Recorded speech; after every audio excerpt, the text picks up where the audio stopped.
Matt Baker, Giulio Caravatta, back with Versus Giulio. He's jacked up for a little home cooking, a little cannolis. We're hoping to sample some of those. Always exciting for you to go back east, Giulio.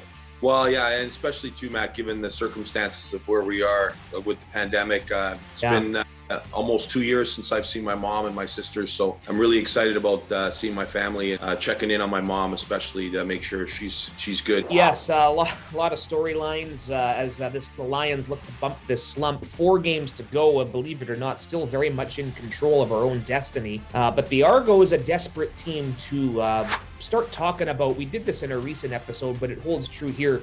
The whole issue of team psyche, desperation.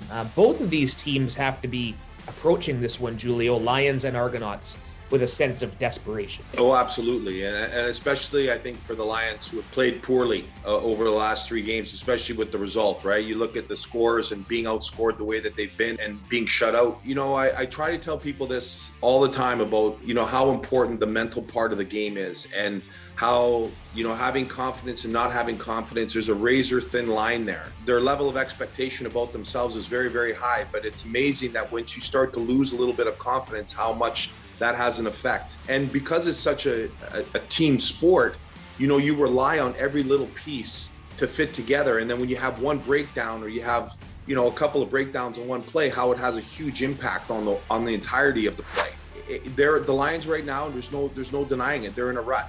They need to have some positive things happen to them, especially early on in games, because it's one of those things that when things start to go wrong, you automatically start to think, okay, here we go again. They still control their own destiny, right? Yeah. They're not out of it. You know, as quickly as things went south on them, it can quickly turn and start going their way. But again, they need to play better. They need to execute better, and they're fully capable. We've seen them do it, so we know it's there. They just have to go out and execute it. Very well said. I'm going to talk quarterbacks again. Michael Riley is a guy who is itching to turn things around himself. Was the CFL's passing leader as recently as 3-4 weeks ago. It's not all on one guy. Riley and Bethel Thompson, really 2 quarterbacks looking to prove themselves in a sense. McLeod Bethel Thompson, Toronto makes the Arbuckle trade, so Bethel is the guy there. But both of these pivots should have a massive chip on their shoulder for this game. Well, you're right. McLeod Bethel Thompson is now the guy. When that happens, right, there's a certain amount of pressure that goes along with it, especially in a market like Toronto, right? And the same could be said about Michael. You know, I mean, because we've seen it. He wears a lot of it on himself. He's always a team first guy, and you know, I think he takes the blame for a lot of things when he shouldn't have to take the blame. But that's just the kind of leader that he is. He's going to want to jump out of this rut and show everyone that he can still play the game, and I know that he can still play. And you know, you get the sense that when it comes, it's going to come in big numbers. It's going to be a very interesting battle between the two of them. As you said, both have a lot to prove right now. Michael's going to throw for a ton of yards on Saturday. You heard it here first. Moving along, though, since this season started, the Argos have made a couple of additions on the coaching staff.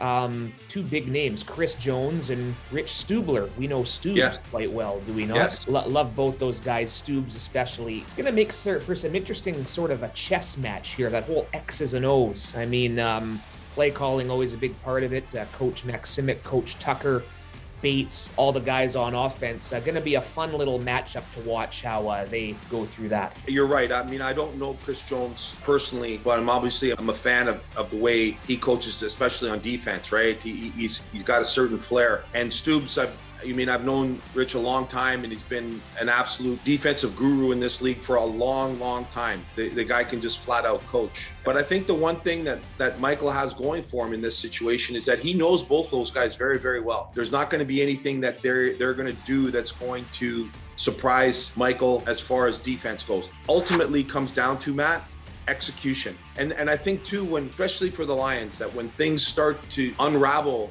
you need to be able to go back to the basics and just execute the basics. You know, the one thing that Stubes and Jones have always done is that they're going to force you into making good decisions. They're not the type of defense that are going to come at you with a ton of blitz and do all this. They're going to play sound defense, and they're going to force you into making plays and putting drives together. So, it's a question of going out and being able to overcome all the psychological hurdles and the negative kind of energy that goes along with the losing streak and execute your role, your job. Just do it the best that you possibly can and let everybody else do the same thing. And I can pretty much guarantee you that good things will happen when you're able to execute your job and do it. 8 days in the East, Giulio. We look forward to sampling some of Nona Caravatta's cannolis, and we'll make it good. This has been Versus, presented by Auto Trader. Thanks, buddy. No problem. Anytime.